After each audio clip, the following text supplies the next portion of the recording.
नमस्कार दोस्तों, हमारे एमपी एडीपीओ के सिलेबस के यूनिट 5 का जो टॉपिक्स है सूचना एवं संचार प्रौद्योगिकी, उसके पहले टॉपिक की क्लास लेके आज मैं आप सबके बीच उपस्थित हूँ। तो जिस टॉपिक की सबसे ज़्यादा बात करी जा रही थी कि सूचना और संचार प्रौद्योगिकी में सबसे ज़्यादा समस्या आ रही है बच्चों को, तो उसकी क्लासेस अब रेगुलर रहेगी। हमारा जो पहला टॉपिक है वो है इलेक्ट्रॉनिक्स। सबसे पहले तो हमें ये समझना पड़ेगा कि इस टॉपिक को एमपी एडीपीओ के सिलेबस में जोड़ा क्यों गया है। तो आप देखिए कि आने वाला जो युग है वो इलेक्ट्रॉनिक्स का युग है, कंप्यूटर का युग है। तो आपको इस सिलेबस को उस हिसाब से पढ़ना पड़ेगा कि यानी जो आने वाले युग है उसमें हमें कंप्यूटर और इलेक्ट्रॉनिक का सबसे ज़्यादा कार्य रहेगा। तो हमें इस चीज़ को पढ़ना पड़ेगा और इस चीज़ को थोड़ा बहुत समझना पड़ेगा। बट हमें पढ़ना सिर्फ प्री के हिसाब से, तो हमें फैक्चुअल चीज़ों पर ज़्यादा ध्यान देना पड़ेगा क्योंकि हमें मैथ्स नहीं लिखना है। तो हम कोशिश करेंगे कि ज़्यादा से कम कंटेंट में ज़्यादा से ज़्यादा हम क्वेश्चंस निकालने की कोशिश करें। तो हम अपना शुरू करते हैं इलेक्ट्रॉनिक्स का टॉपिक। ठीक है, सबसे पहले इलेक्ट्रॉनिक। ठीक है, इलेक्ट्रॉनिक्स मतलब क्या होता है? इलेक्ट्रॉनिक उपकरण की प्रणाली के अध्ययन को इलेक्ट्रॉनिक्स बोलते हैं। ठीक है, हमारा पहला क्वेश्चन अगर ये आए कि इलेक्ट्रॉनिक उपकरण की प्रणाली के अध्ययन को क्या बोला जाता है, तो बोलिएगा इलेक्ट्रॉनिक्स। परिचय कर दिया जाए तो इलेक्ट्रॉनिक है क्या?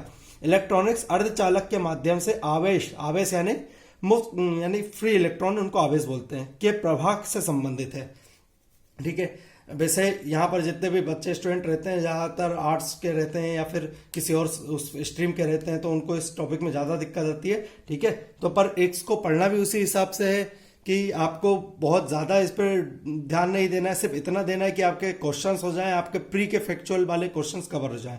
ठीक है, तो याद रखिएगा, अगर पूछा जाए इलेक्ट्रॉनिक्स किसको बोलते हैं, तो अर्धचालक के माध्यम से आवेश के प्रवाह को इलेक्ट्रॉनिक बोलते हैं। ठीक है, ये इलेक्ट्रॉनिक अर्धचालक के माध्यम से आवेश का जो प्रवाह होता है, आवेश यानी करंट का जो प्रवाह होता है, चार्ज का जो प्रवाह होता है। ठीक है, इंग्लिश में study of flow of electron in semiconductor.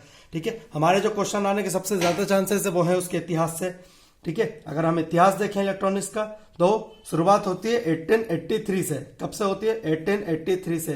क्या हुआ था? Thomas Alva Edison. ठीक है, कौन? थॉमस अल्वा एडिशन ने पाया था कि एक निर्वात में मुफ्त फ्री इलेक्ट्रॉन एक चालक से दूसरे चालक की ओर प्रवाहित हो रहे हैं। तब ना इलेक्ट्रॉन को जानते थे ना निर्वात को जानते थे, बस इन्होंने देखा था कि कुछ प्रवाह हो रहा है। ठीक है, तो पूछा जाएगा कि किसने पाया था कि इलेक्ट्रॉन एक चालक से दूसरे चालक की ओर प्रवाह हो रहे हैं, तो याद रखिएगा थॉमस अल्वा एडिशन। दूसरा क्वेश्चन जो आएगा, सबसे महत्वपूर्ण क्वेश्चन आने के चांसेस है कि इलेक्ट्रॉन की खोज किसने करी है। याद रखिएगा, इलेक्ट्रॉन की खोज किसने करी है, तो जे थॉमसन। याद रखिएगा, किस व्यक्ति ने इलेक्ट्रॉन की खोज करी है, तो जे थॉमसन। कब करी है? 1897। याद रखिएगा, कब करी है? 1897। अगला जो क्वेश्चन आने का हमारे सबसे ज्यादा चांसेस है वो ये है कि वैक्यूम ट्यूब यानी निर्वात नली की खोज किसने करी है, तो 1904 में जॉन एम्ब्रोस फ्लेमिंग। किस व्यक्ति ने? जॉन एम्ब्रोस फ्लेमिंग ने निर्वात ट्यूब या वैक्यूम ट्यूब की खोज करी है। इसको याद रखिएगा। अगला जो क्वेश्चन हमारे आने का सबसे ज्यादा चांसेस है वो ये है कि ट्राइपोड या एम्पलीफायर, इसकी खोज किसने करी है, तो याद रखिएगा 1906 में लीडी फॉरेस्ट और रॉबर्ट बॉन लिबेन। किसने? लीडी फॉरेस्ट और रॉबर्ट बॉन लिबेन ने ट्राइपोड या एम्पलीफायर की खोज करी है। ठीक है, अगला जो हमारा क्वेश्चन आने का चांसेस है वो है सबसे महत्वपूर्ण, जो पूछा जा सकता है कि पहला जो सामान्य उपयोग वाला कंप्यूटर था उसका नाम क्या था? एनिएक। नाम क्या था उसका? एनिएक। ठीक है, कब बना था? 1946 में।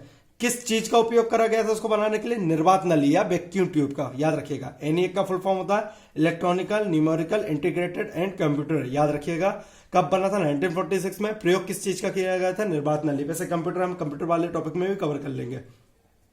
अगला जो फैक्ट है हमारा वो है 1947 में। कब? 1947 में बेल प्रयोगशाला में। ठीक है, किसने? विलियम साकले, जॉन वार्डन और बाल्टर के द्वारा किसकी खोज करी गई? तो ट्रांजिस्टर की खोज करी गई। आपने एक ऐसा उपकरण देखा होगा नॉर्मली, ट्रांजिस्टर।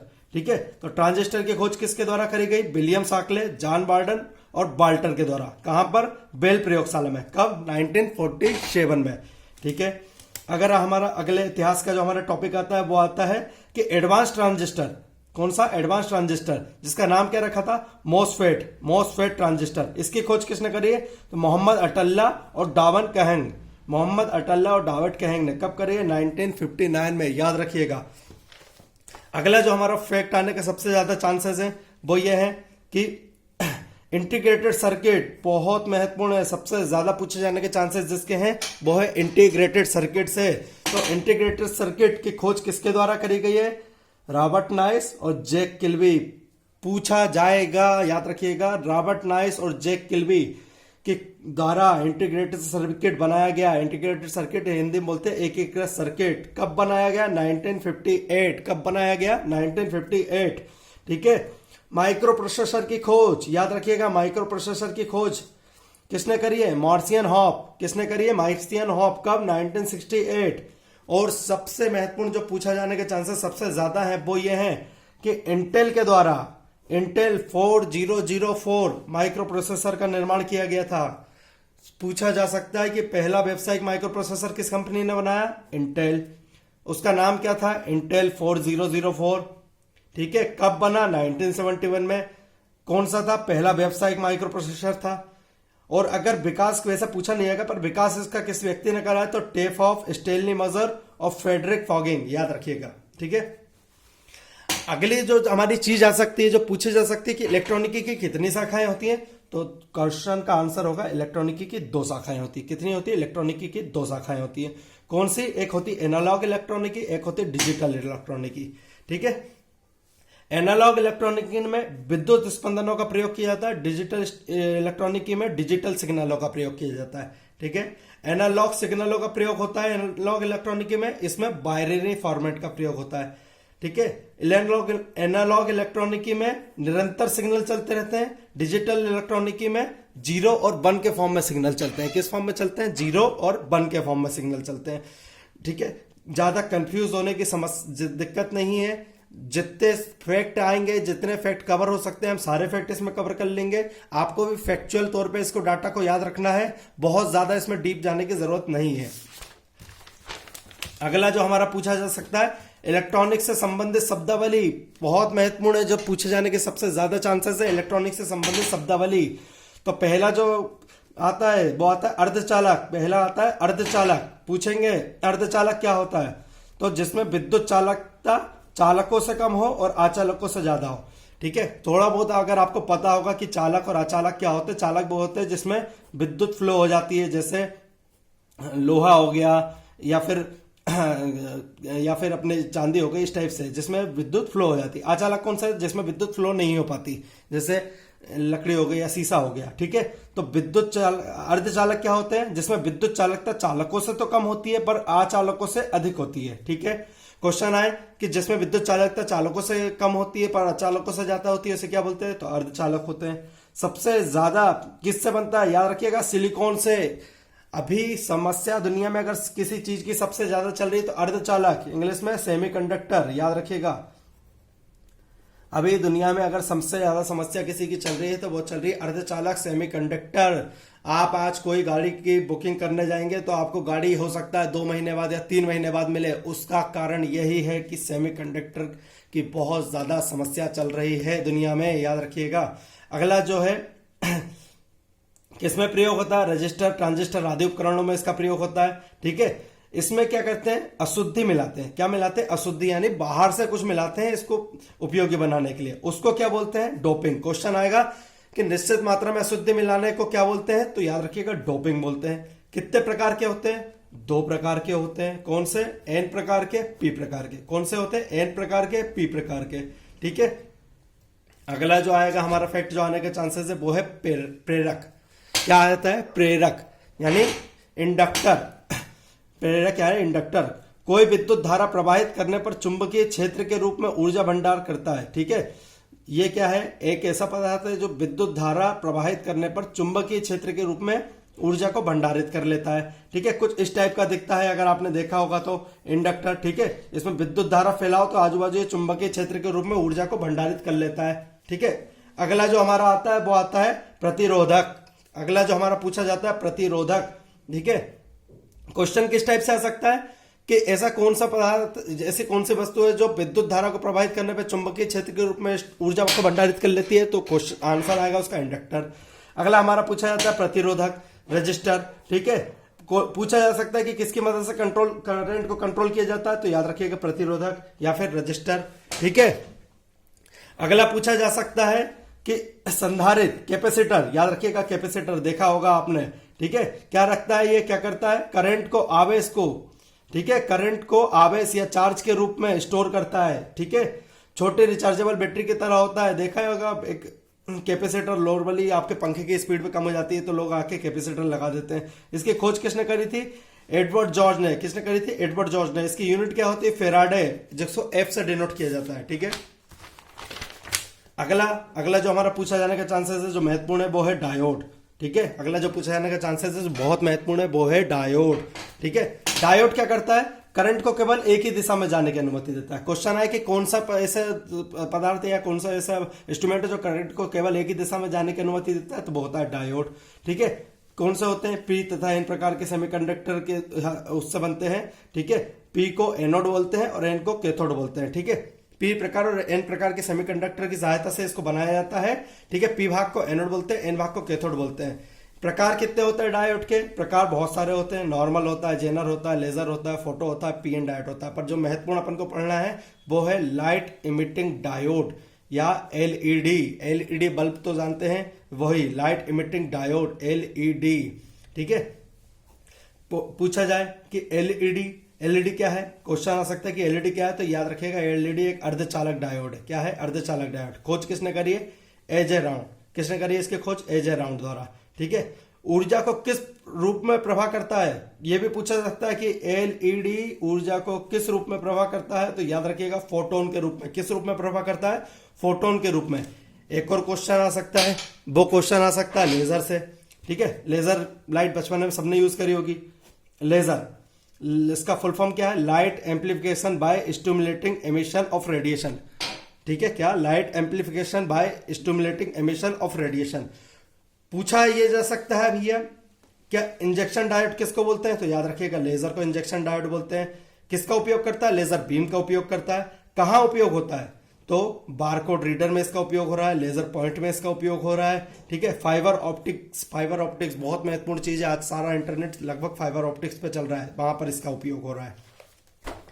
अगला जो पूछा जा सकता है वो है ट्रांजिस्टर। अगला जो पूछा जाने के चांसेस है वो है ट्रांजिस्टर, ठीक है। इस टाइप का होता है, 3 पांव होते हैं, एक पांव को बेस बोलते हैं, एक को कलेक्टर बोलते हैं, एक को अमीटर बोलते हैं। याद रखिएगा ट्रांजिस्टर, ठीक है। क्या है, ये भी एक अर्धचालक डिवाइस है, ठीक है।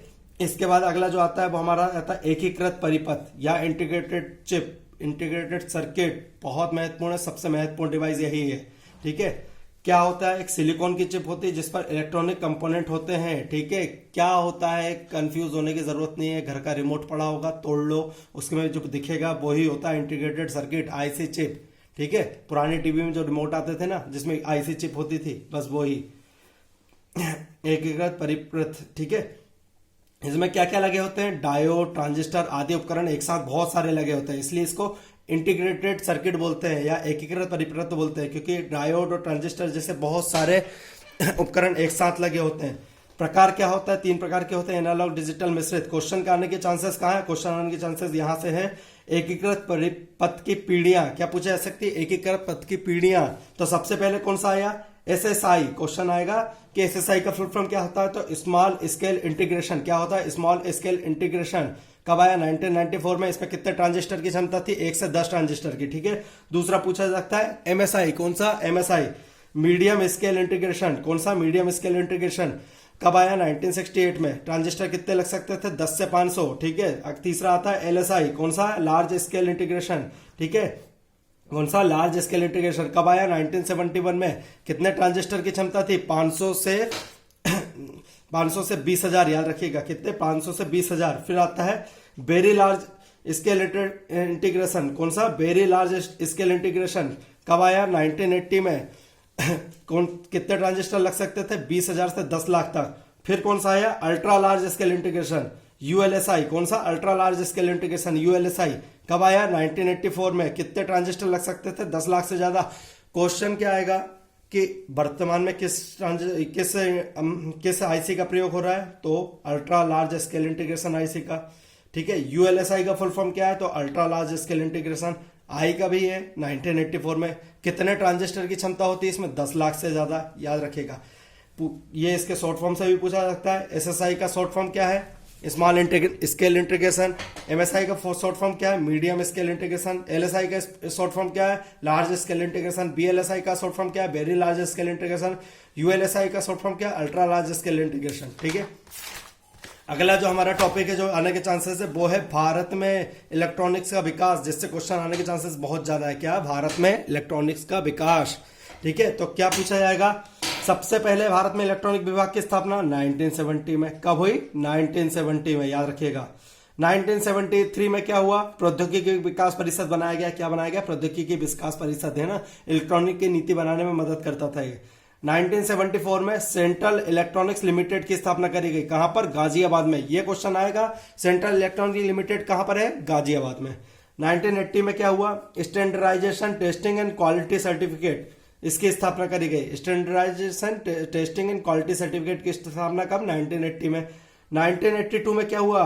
भारत में भैया प्रथम रंगीन टेलीविजन का निर्माण हुआ, यानी एक तरीके से भारत जो है स्वावलंबी हो गया था या अपने पांव पे खड़ा हो गया था इलेक्ट्रॉनिकी में। ठीक है, पहला रंगीन टेलीविजन का निर्माण भारत में हुआ था।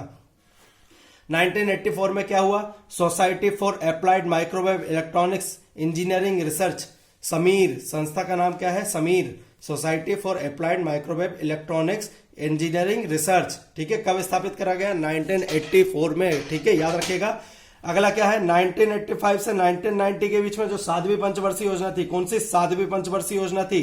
उसमें इलेक्ट्रॉनिक्स के विकास को बढ़ावा दिया गया, प्रोत्साहन दिया गया। क्वेश्चन ये पूछा जा सकता है कि किस पंचवर्षीय योजना में इलेक्ट्रॉनिक्स के विकास को बढ़ावा दिया गया? तो 7वीं पंचवर्षीय योजना में।